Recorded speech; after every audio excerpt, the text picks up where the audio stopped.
thing that we learned by doing science for 400 years is something called naturalism. The idea that there is only one reality, that there are not separate planes of the natural and the supernatural, that there is only one material existence, and we are part of the universe. We do not stand outside of it in any way. And the way that science got there is through basically realizing that human beings are not that smart. You are not Vulcans, you're not Mr. Spock, you're not perfectly logical. We as human beings are subject to all sorts of biases and cognitive shortcomings. We tend to be wishful thinkers and to see patterns where they're not there and so forth. And in response to this, science developed techniques for giving ourselves reality checks, for not letting us believe things that the evidence does not stand up to. One technique is simply skepticism, which you may have heard of. Scientists are taught that we should be our own theory's harshest critics. Scientists spend all their time trying to disprove their favorite ideas. This is a remarkable way of doing things that is a little bit counterintuitive, but helps us resist the lure of wishful thinking. The other technique is empiricism. We realize that we are not smart enough to get true knowledge about the world just by thinking about it. We have to go out there and look at the world.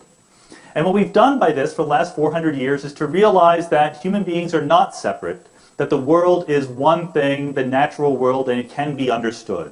This is very counterintuitive. This is not at all obvious, this naturalism claim. When you talk to a person, they have thoughts and feelings and responses. When you talk to a dead person, a corpse, I hate to be morbid here, but you don't get those same responses, those same thoughts and feelings. It's very natural, very commonsensical to think that a living person possesses something that a corpse does not. Some sort of spirit, some sort of animating soul or life force. But this idea, as it turns out, does not stand up to closer scrutiny. And a big step towards realizing this was made back in the 1600s by a remarkable woman named Princess Elizabeth of Bohemia. They made princesses differently back in the 17th century. Elizabeth carried on a years-long correspondence with René Descartes, who famously tried to develop a theory of mind-body dualism. And Elizabeth said, I don't understand what you're saying, because if you really believe that the mind is in a separate realm from the body, my mind makes a choice to lift my arm, but it's my body that does it.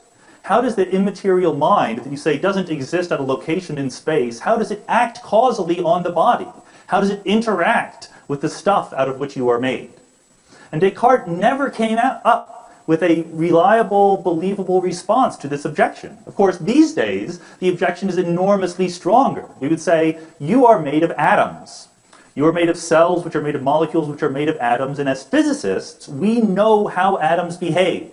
The laws of physics governing the behavior of atoms are completely understood. You put an atom in a certain set of circumstances, if you tell me what those circumstances are, as a physicist, I will tell you what the atom will do.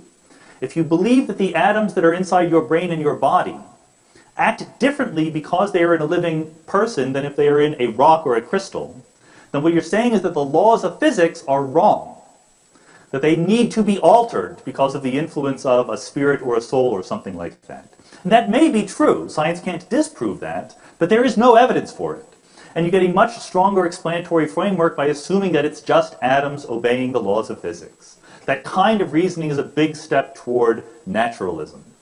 Another big step also happened in the 1600s when Galileo came upon the idea of conservation of momentum. And you might say, why does conservation of momentum get in the way of my belief in the existence of God? But it does. Because before Galileo came along, physics was described by Aristotle. And Aristotle said something very obvious and commonsensical, that if you want something to keep moving, you need to push it. Things naturally come to rest, left to their own devices. But if you look at the world, you realize that things are moving all over the place. So Aristotle very logically eventually concluded that you need to invoke the existence of an unmoved mover, which can be identified, of course, with God. But then, of course, Galileo comes along and says, actually, the natural behavior of matter is to keep moving at a constant velocity. Motion is perfectly natural. When things stop, it's because you are acting on them through friction or air resistance or dissipation. And then Isaac Newton comes along and builds an elaborate edifice of mechanics, which explains the world beautifully in purely material principles. And it's very, very interesting. Once that happened, you realize that the prime mover argument doesn't work as well, and you can actually see a change in the theological literature of the time. Before Newton and Galileo, there was emphasis put on ideas of prime movers and first causes, arguments from cosmology and contingency and so forth. After Newton and Galileo, the argument emphasized something else, the argument from design. People would say, well, sure, you can explain the planets moving, that's easy, but all of the life forms, the marvelous diversity of life here on Earth, that had to be made by some guiding external intelligence. In fact, in the 1700s, Immanuel Kant said, there will never be an Isaac Newton for a blade of grass. Then, of course, in the 1800s, we got an Isaac Newton for a blade of grass. His name was Charles Darwin. Darwin showed how material, matter all by itself, without guidance, without purpose, without an aim, just by the natural motion of ordinary things, can lead to the marvelous diversity of organic life that we see here on Earth. That was another huge step in the direction of naturalism. Now, of course, I could go on. We could talk about modern cosmology and the origin of the universe. We could talk about neuroscience and what consciousness is and so forth. But I don't want to do that right now. We can maybe talk about it later. But I don't want to do it right now basically because it's kind of boring. And the reason why it's kind of boring is because the argument is finished. The debate is over. We've come to a conclusion. Naturalism has won. If you go to any university physics department, listen to the talks they give or the papers they write. Go to any biology department, go to any neuroscience department, any philosophy department. People whose professional job it is to explain the world, to come up with explanatory frameworks that match what we see. No one mentions God.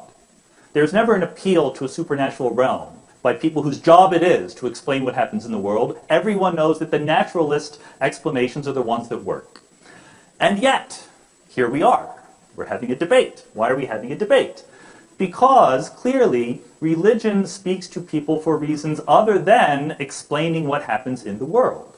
Most people who turn to religious belief do not do so because they think it provides the best theory of cosmology or biology. They turn to religious belief because it provides them with purpose and meaning in their lives, with a sense of right and wrong, with a community, with hope. So if we want to say that science has refuted religion, we need to say that science has something to say about those issues. And on that, I have good news and bad news for you. The bad news is that the universe does not care about you.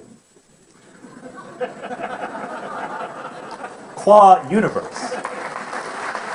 The universe is made of elementary particles that don't have intelligence, don't pass judgment, do not have a sense of right and wrong. And the fear is, the existential anxiety is that if that purpose and meaningfulness is not given to me by the universe, then it cannot exist. The good news is that that fear is a mistake. That there is another option, that we create purpose and meaning in the world. If you love somebody, it is not because that love is put into you by something outside, it's because you created that from inside yourself. If you act good to somebody, it's not because you're given instructions to do so, it's because that's a choice that you made. This is a very scary world. You should be affected at a very deep level by the thought that